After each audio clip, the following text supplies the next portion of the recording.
Funding for this program is provided in part by the Minnesota Arts and Cultural Heritage Fund and the citizens of Minnesota.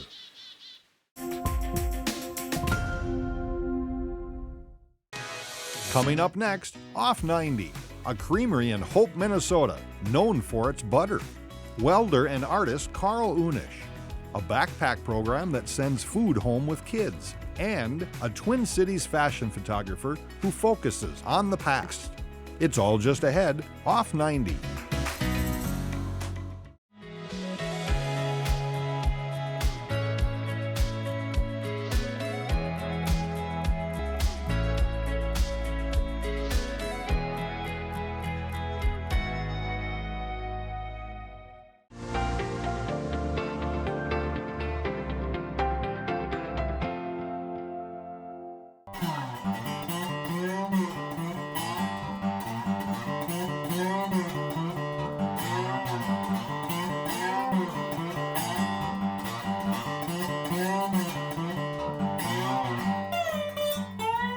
My name is Victor Maratz. I'm the owner of the Hope Creamery in Hope, Minnesota. This creamery is one of approximately 24 or 25 at one point in time in Steele County. Back in the 1950s, 1940s, every little town had a creamery, every town had a butter maker, every town had a co-op and a co-op board, farmer-owned co-op, and everybody had a little bit different spin on the butter. And what's happened through consolidation is we got down, we're the last creamery in Steele County. At one time, Steele County promoted itself as being the butter-making capital of the world. We're the last people doing it.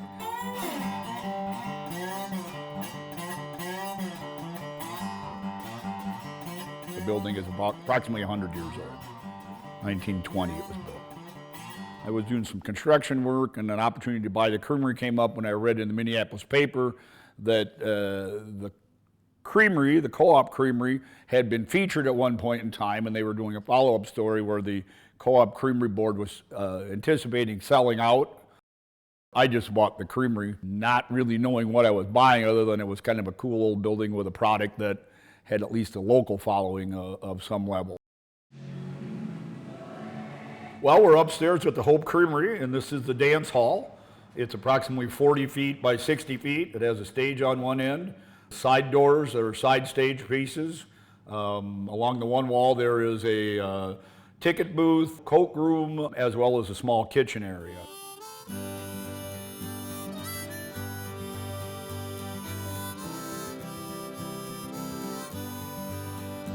At one point in time, all the little co-ops, when they built, even out in the country, they would put this on top of their buildings.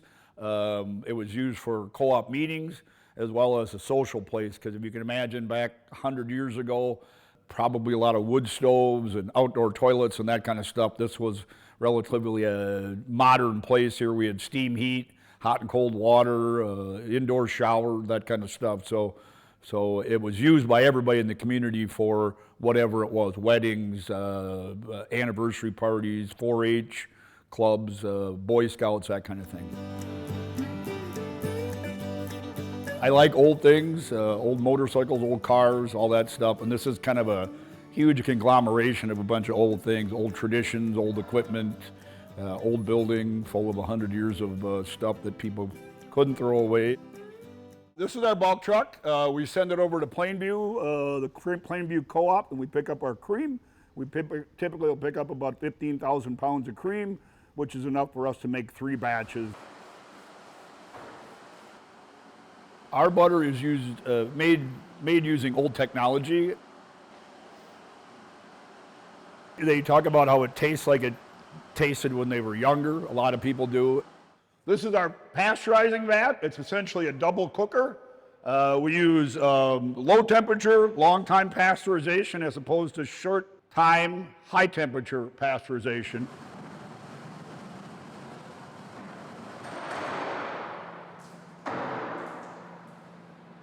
And we use batch churning, which are 2 things not used in any of the large-scale butter operations.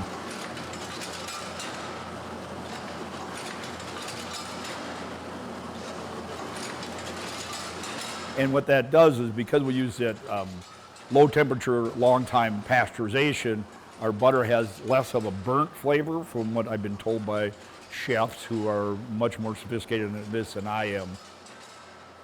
And our process has been called being more gentle with the cream. We only make it in a 1 pound block, and that's because the equipment, when I bought the creamery, essentially came with it, and they always done it that way, so we continue to do it. Our biggest customer, a single user, would probably be in the cities. We have a couple of bakeries up there and a couple of restaurants that will buy 10, 12 cases a week from us. And we have people that drive from Hibbing to buy butter here. When people go south in the fall, they come buy 4 or 5 cases, so when they're down in Arizona, they don't run out. And when they're coming back home north of us, they'll stop and buy butter too. So they're crazy dedicated. 99% of the people, that's the first thing out of their mouth. Oh, I love your butter. We use it all the time.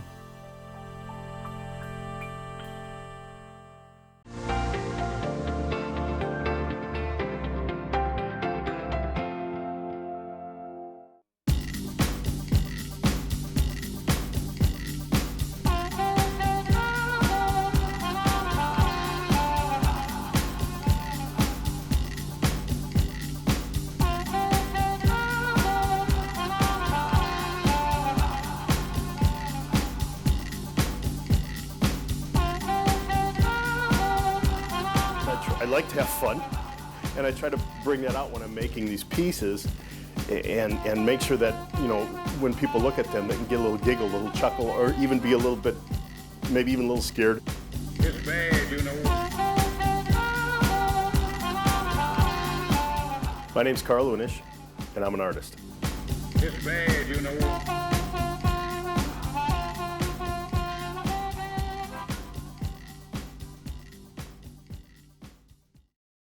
I do this thing called Guild of One, where I am a guild. There's no apprentices, there's no other guild masters, there's just me. And I take things that people bring me, I run them through my art filter, make this little production of an art object, and then I give it back to them.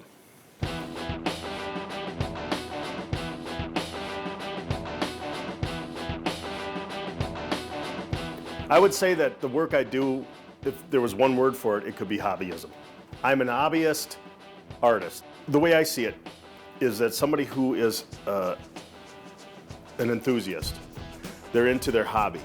However they decide to display their collection, however they decide to make their dollhouse, you're really good at what you do, and it makes you complete when you do it. And you're not interested in necessarily sharing it. That doesn't come to mind. You're just sitting there going, I really like doing this, it makes me happy. Even though a lot of these people don't think about it, they just do it.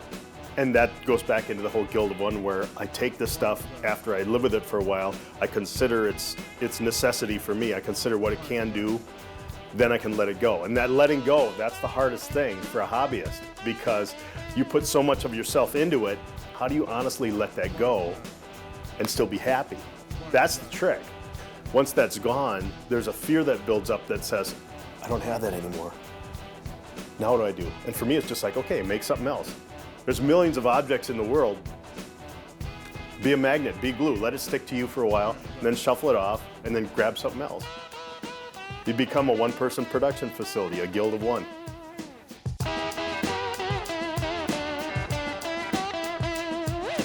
Don't you let my baby ride, man. Don't you let my baby ride, man. Don't you let my baby ride, man. Don't you let my baby ride.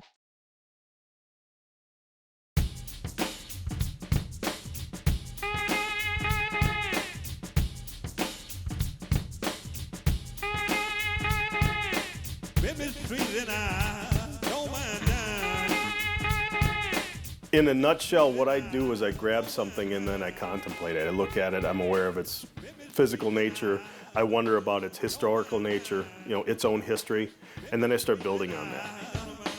Don't mind now. Baby's sweet and I don't mind now. I let it go into a context. I let it fall into this little drive down a road, and I try to steer as much as possible to where, as I'm building on it, as I'm making it, the narrative continues to be constructed. This symbiotic relationship of what it is in front of me and what I want to put into it. and how that can blend together and amalgamate and then turn into a final product. I'm not as interested in the final product as I am aware of how the pieces fit together as I go. Baby's sweet and I don't mind dying. Baby's sweet and I don't mind dying.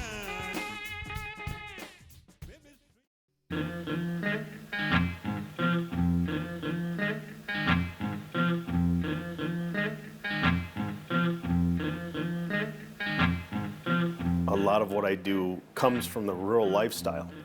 I grew up rurally. I continue to live rurally. Farm kid.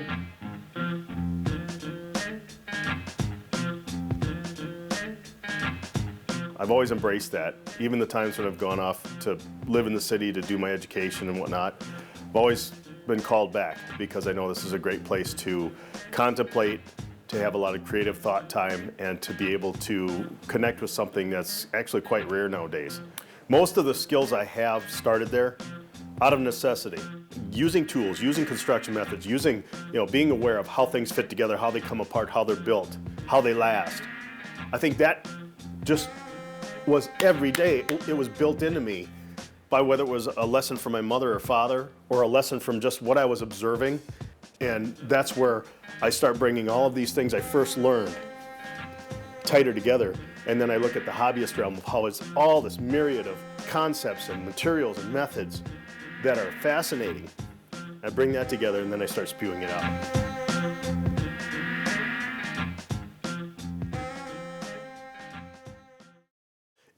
In order for me to continue to be a self-sufficient artist, a big A artist, I have to really be on top of my game as far as being vigilant as to where I can get my paychecks from.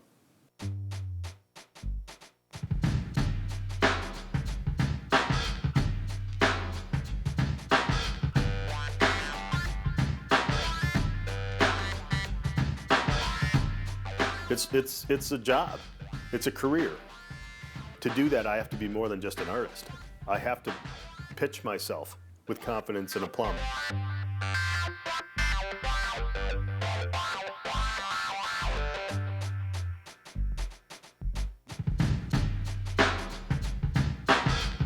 I have to be able to express myself clear for my audience to be attracted to what I'm doing.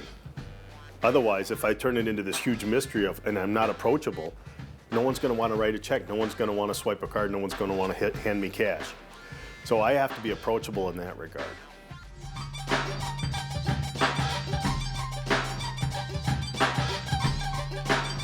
That said, I'm not interested in becoming a corporate artist. I'm not going to use the term a sellout because that's relative, but I'm not interested in being full-on corporate where I stop being infused into my work.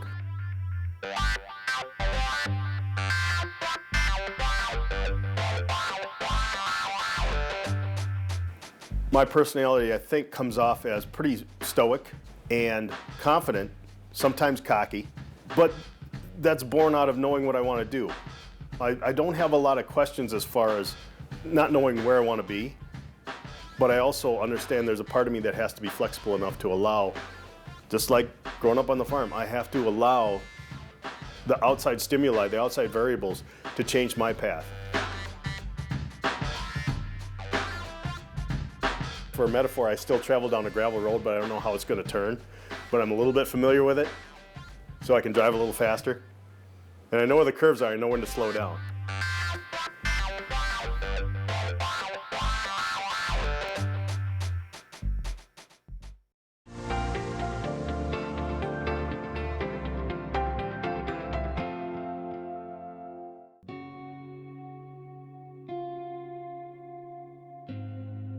So I'm Valerie Folliber. I am a program coordinator for the Mower County Backpack Program, and we are located at Austin Aspires in the Hometown Food Security Office.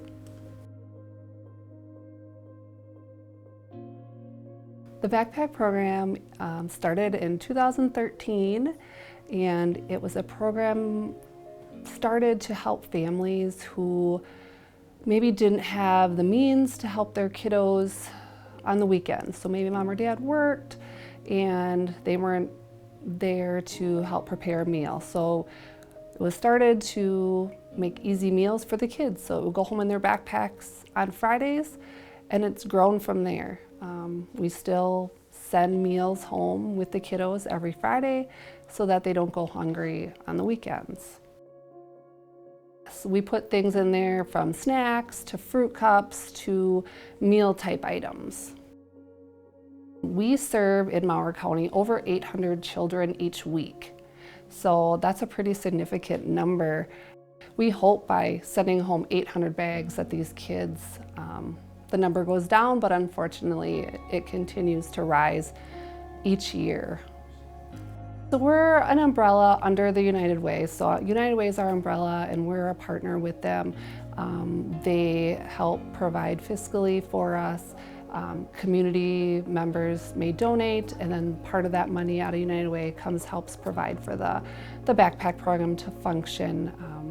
And so they're a great partner and they help us immensely. But I think there has always been a need. I think it was just identified more recently that it was a bigger need, especially after COVID hit, when families were truly in need, not just the kiddos, but families were signing up and saying, we can't afford anything, we can't work, we can't put that food on the table. And so that's kind of when United Way stepped up and said, hey, we're gonna help, and we're gonna kind of rebrand this as a backpack program and kind of help where help is needed. Yeah, so we don't have any limitations. We send out enrollments in the fall to all staff, and then during sign up for school or parent-teacher conferences right at the beginning of the year, we ask teachers, staff, counselors to hand out the information that we have on the program, and if families feel the need, they're able to sign up.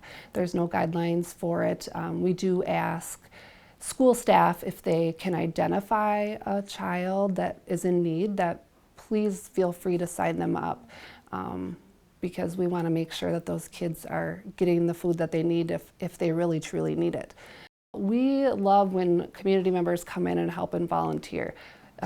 Every Monday we pack and we have volunteer, whether it's high school kiddos, families with kids can come into the Austin Aspires Hometown Food Security Building, and they can pack the bags. They put food items into the bags, tie the bags, we put them in totes, and then we also have delivery drivers that pick up the totes at the end of the packing event and deliver them to the schools so that those teachers and administrators can get them out to the kids. So you can go on to Get Connected on the United Way website and sign up right from there each week. We have a lot of high school volunteers, and they're great, and they've been repetitive. They've come throughout the school year and are very responsible, great leaders. One of them had mentioned that when he was younger, he did get the backpack food bag, and said how much he appreciated having that snacks at the end of the day, and on the weekends he had that food. And so for him to come back and volunteer and pack these food bags for other children, he remembered how important it was to get that food when he was that age. And so I think that's pretty special that these high schoolers are coming back and giving their time and understanding the need. So I think that's important.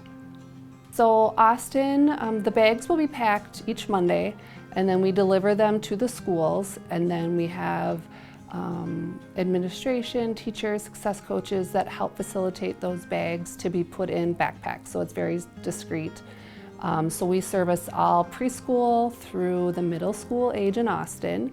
The high school has a separate program, so they don't need our assistance. And then outside of Austin, we service all other Mower County schools. So I think there's 5 or 6 schools that we also, we have a school in Grand Meadow that helps get those bags to all the other Mower County schools. So we deliver to them, and then they pack it for us and get it out to all the other schools and those kiddos. if a kid is hungry and they're going to school, they're thinking about they're being hungry. They're not able to focus on what is happening in class, their schoolwork, learning. And so when they're hungry, they're not having to worry about having that stomach grumbling. And then also what we've been learning is that mental health plays a big factor. When these kiddos don't have the food, when they go sit down at lunch, they might not have that name brand food item that their friend has. They might just have the plain Jane. Maybe it's something they received from their food shelf, but that plays a factor of why am I not good enough to have that my friend has. So all of our food that we pack is all name brand. It's all things that anybody would be able to have. It's not just a plain label. So we found that in our surveys recently that these kids are having a hard time with their mental health, with not being able to have that food available to them. Yeah, I think working with United Way and the backpack program enables me to be able to make a difference and help these families and kids that don't have food in front of them. I mean, I know Monday when we pack food bags, they're gonna go out to the schools and they're gonna be putting those backpacks on Friday, and the kids are not gonna have to worry about not having food. And I can go home at night saying, I know 800 kids weren't hungry this weekend because we provided those food bags for them. So that makes me feel good about what I'm doing, and the team that I have too. I mean, we all strive for that mission of we don't want any kid to go hungry in Mower County. And so working with the volunteers that I have, they all strive for that too. So that makes me even more excited to come to work every day and do what I do.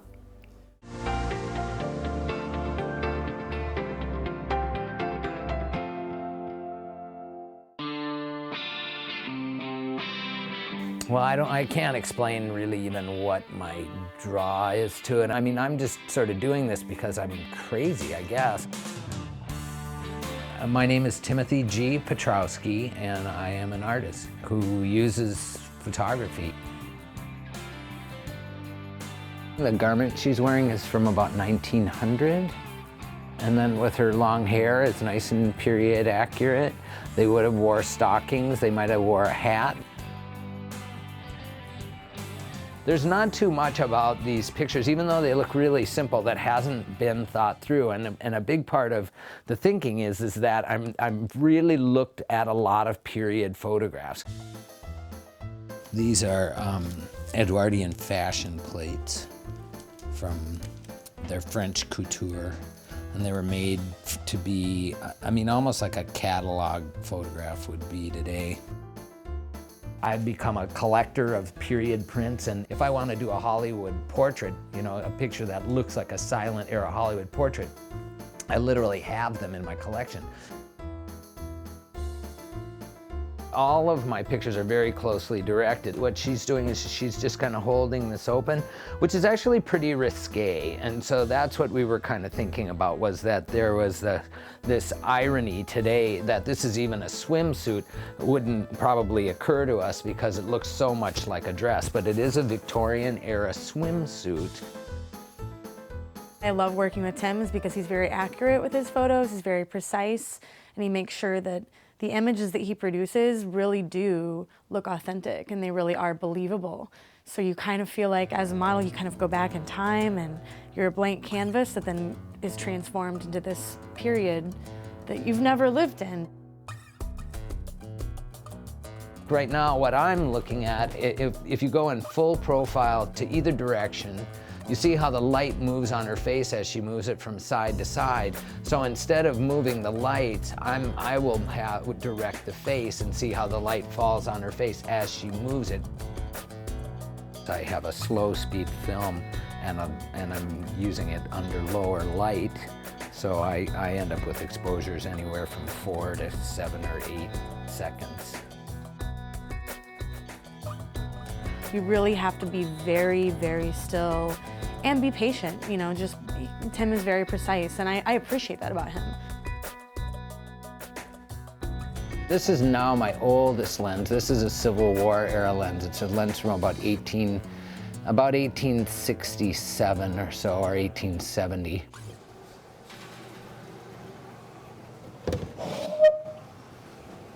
Here is what I spent the better part of the day yesterday. I printed this 19 times. So I had 19 prints just to arrive at a print where I felt like I was in that range where I was getting that tonal diversity that I wanted. I love old photographs, and for me, kind of hitting one out of the park is when I feel like they really do feel like the era is kind of coming through. It's almost something a little like an apparition. There's almost something a little spooky. We worked with some automobiles from 1906, and there were 3 sitters, and they were all wearing all period clothes, and they had shovels and lanterns that were all correct to period. And we were out in a place where there was no sign of modernity whatsoever. There was no power lines, there were wooden fences, dirt road. And the whole crew, everybody who was there, there was a point where we were all just kind of like, this is amazing. Like, it was trippy because it really felt like you were seeing something you shouldn't be able to see. A pretty bad anti-trend, and so there's a lot of things that when they even begin to take on any kind of popularity, I lose all excitement or enthusiasm for.